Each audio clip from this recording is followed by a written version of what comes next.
Okay, I'm Mike Holt, and I'm the leader of Restore Australia. We're a political activist group working to bring about political change. Specifically, we want to put the power into the hands of the people to initiate referendums so that we can all have a say in government. As a result of this work, I also got involved in fighting against Islam. I run two websites, restoreaustralia.org.au and islamforinfidels.com. That's with a number 4 in the middle. And it seems to be a never-ending job. Well, there are a few things that we do. First of all, we're helping educate people. I think this is very important. You can't beat the enemy unless you educate people to understand what we're fighting. We also have various programs. We had last year we had a very successful mailbox drop system in place. We started that. That's called the Street Rep system, where people signed up and we would send them flyers and they would put them into letterboxes around their street. So, you know, it didn't take a lot of work, maybe 50 flyers, put them in letterboxes and job done. So one walk up the street in the morning or something. We also sell stickers on our website, islamforinfidels.com. The stickers say, beware halal food funds terrorists, and the other one is ban Islam. Now, the little red stickers are about the halal scam. People stick them on just about anything. A couple of people have been arrested for putting them on food because it is illegal to do that, because you're destroying the product presentation and therefore stopping it from being sold. It's been tampered with. It's the same as if you open up a package of food and then put it back on the shelf. You're tampering with that food. You would think so, wouldn't you? But no, that's not how the law sees it. Those stickers are 40 millimeters wide, so they're quite small and they're very easy to see because they're a bright red, and you can put them on trolley handles, windows, stores, store windows, on just about anywhere. So I used to have one on my wallet. In fact, I should put another one on. Because they attract attention and they help people start thinking. I've had quite a few people contact me and saying, you know, I didn't even realize that food was halal certified until I saw your sticker. Tell me more about it. So that's what the whole thing's about. Well, no difference from kosher. Kosher and halal are exactly the same, but the big difference is kosher doesn't cost us anything. The Jews pay for it themselves. And they usually have specialty stores or specialty areas in the supermarket where they can go and buy their kosher food. We can go and buy it too if we want to. But with halal food, we have no choice. They have gone out to the manufacturers and said, you pay us this protection money or you won't get the Islamic market. And so these people in the companies pay this money. They don't put the sticker or sign on most of the food. Very little food is labeled halal. So we don't even know when we're picking it up what it is. Now, some very good examples of that are all craft products are halal, but you won't see a notice on that to that effect. All Cadbury's chocolates are halal. You won't see it on there. Including the Easter rabbits and the Easter eggs? Easter eggs, yes, a Christian symbol, and it's halal. Sanitarium Foods, which is the Seventh-day Adventist food company, halal. How do you figure that one out? So what makes it halal besides the fact that the company has paid money to a certification agency? Absolutely nothing. They pay the money, and the Muslims are supposed to send out an inspector to make sure that there are no porcine products being used in the manufacturing process. They're supposed to be there all the time to check it, but of course they don't do that. They send out a guy maybe once a year. So it's a scam. 80% of our abattoirs in Australia are now halal. And in fact, I think more than that now. That was the figure from 2 years ago. And what that means is only Islamic slaughtermen are employed. They have to have a prayer room, and I know for a fact that most of the slaughterhouses now have a prayer room. So these guys work during the day. They take 5 times off during the day to go and pray. During working hours, that's at least 3 times of about 30 minutes each time. The Australian slaughtermen and slaughter workers do not get that time off. So they're being penalized just by having to work overtime to support the Muslims. And the Christians, the Buddhists, the Jews, they don't get a prayer room. Why do we make allowances for the Islamics?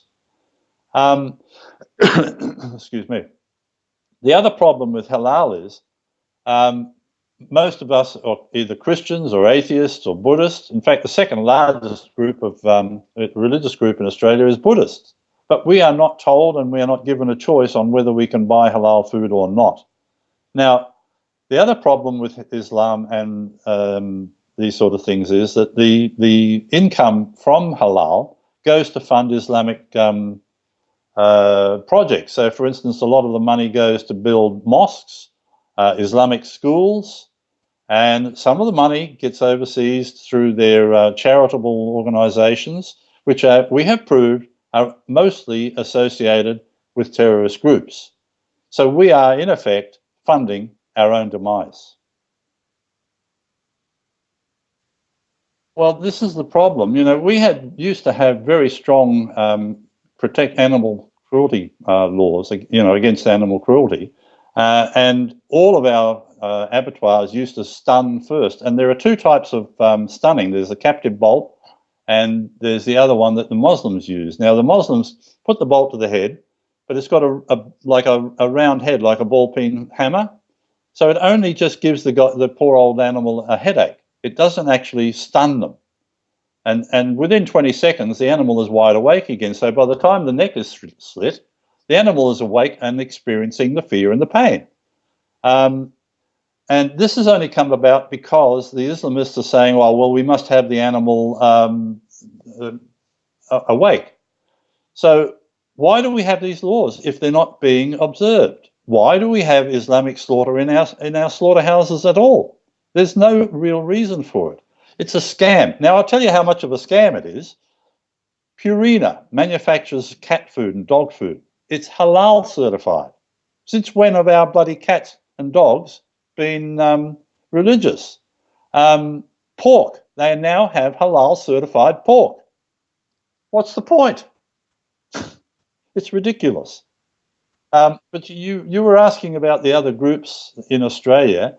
There are quite a number of groups. You know, unfortunately, what we call the patriot movement here is a little bit fragmented. I'm trying to overcome that by helping out other groups and talking to the leaders and combining our effectiveness and our talents, because each group has different talents and different strengths. So I believe that only by working together can we be a more effective movement. Unfortunately, some of the leaders of the other groups, their egos get in the way. And as a result, the movement, despite doing so much good, is still fragmented. Now, some people down here are saying, oh, why don't all the groups unite as one? I don't believe that's the answer. I think what we need to do is to unite the groups in purpose rather than as a group. Because, as I said, each group brings something to the table and we can utilize those strengths. But that's not to say that we're not doing great work down here. And I know from my chats to other patriots around the world, in America, Canada, the UK, Europe, they all look to Australia for inspiration, because we have got some pretty interesting stuff going on down here. During the last campaign, Pauline Hanson, the leader of One Nation, who's now got about 6 senators in the Senate, she came out and started talking about halal certification. The Australian Liberty Alliance, Q Society, are being taken to court by a bloke I call El Mouthy, who runs one of the biggest halal certification scams here. He's a very nasty person, very rude, very bigoted, and you know, he goes after people legally. Well, it's costing them hundreds of thousands of dollars to defend themselves against his court case. But they are being supported by donations from patriots, and they're fighting back. Other groups like Reclaim Australia, which is now defunct, used to have Australia-wide rallies, and we would talk about the halal scam. But the biggest problem we face is the media. The media down here is not reporting the truth, and we are taking them to task. We're ringing them up, we're writing to them, we're going on their Facebook pages and telling them, you have a duty of care to the people of Australia, not to Islam. Report the truth. Some of them are now starting to, but it's a long, hard slog. So is there somebody more than Andrew Bolt? Oh, yeah. Yeah, Andrew Bolt is he's good because he's on the mainstream media on SBS, and I believe now he's going over to ABC. And Andrew has got a very clear idea of what's going on in Australia. He does a fantastic job. I love his work. We have Larry Pickering, who is a cartoonist, who is also a very powerful writer. We have Kira Lee Smith, who runs Halal Choices. And that website was started up to give people information on foods that were halal and not halal.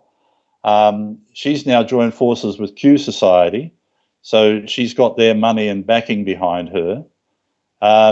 There's other people who are speaking out. Anyway, and myself, of course, and a few others.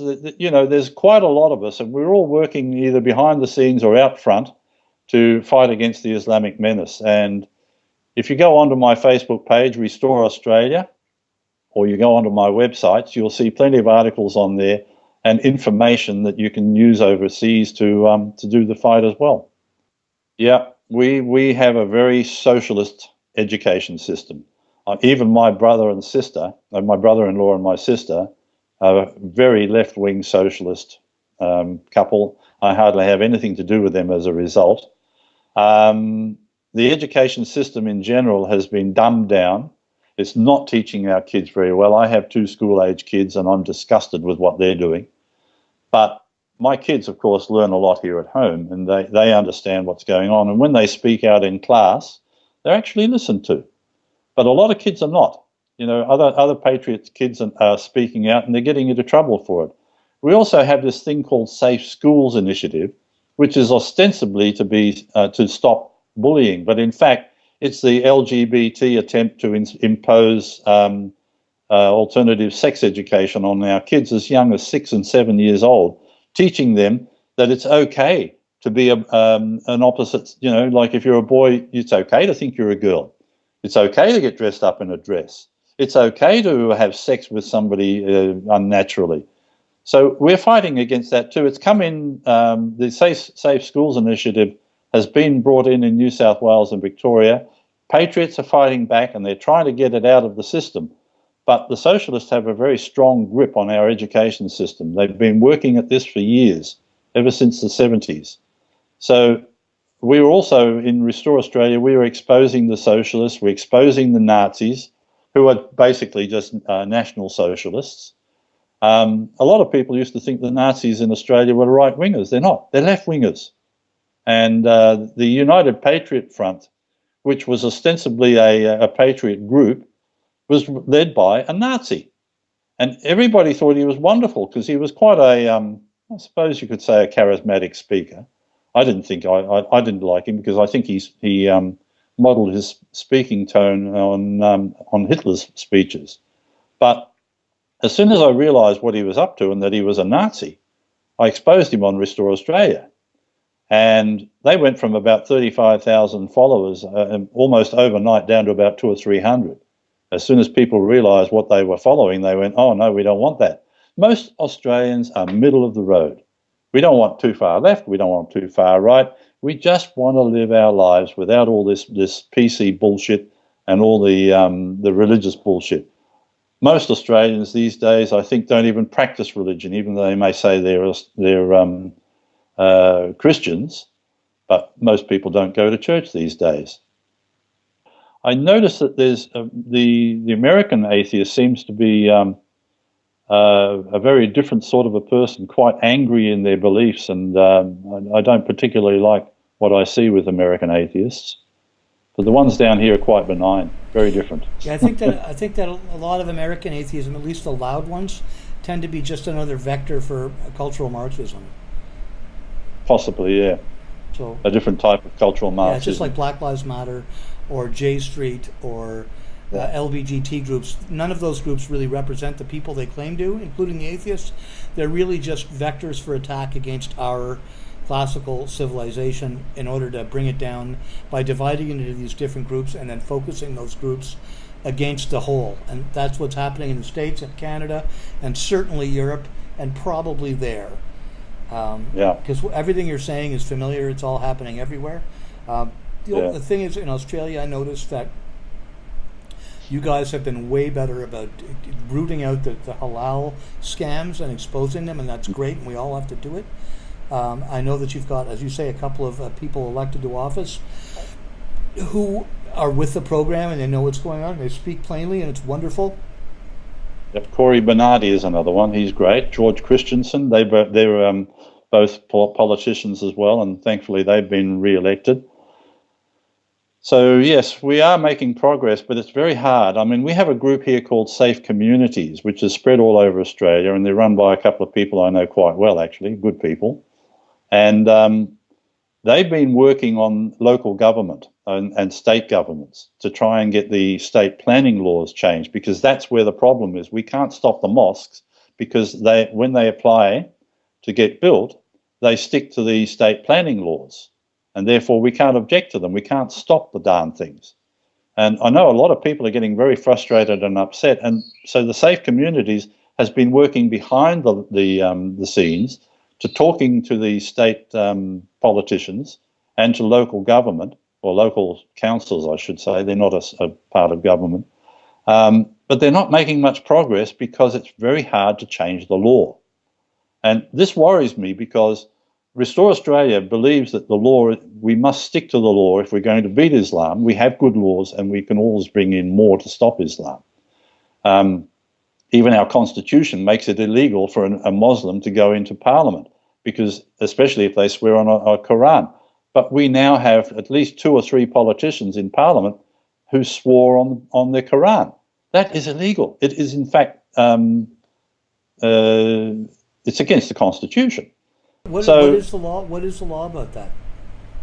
Well, the Constitution states that if a person has a loyalty to another nation, or even basically to an ideology, it doesn't use that word, but that's the intent, then it is illegal for them to serve in Parliament.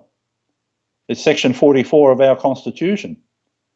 If you go on to Restore Australia, you can download it from our website. You can go and read our Constitution. It's pretty poor. It's not a very good Constitution. And in fact, Restore Australia has a better one already written by somebody, which we're using as the basis for our policies.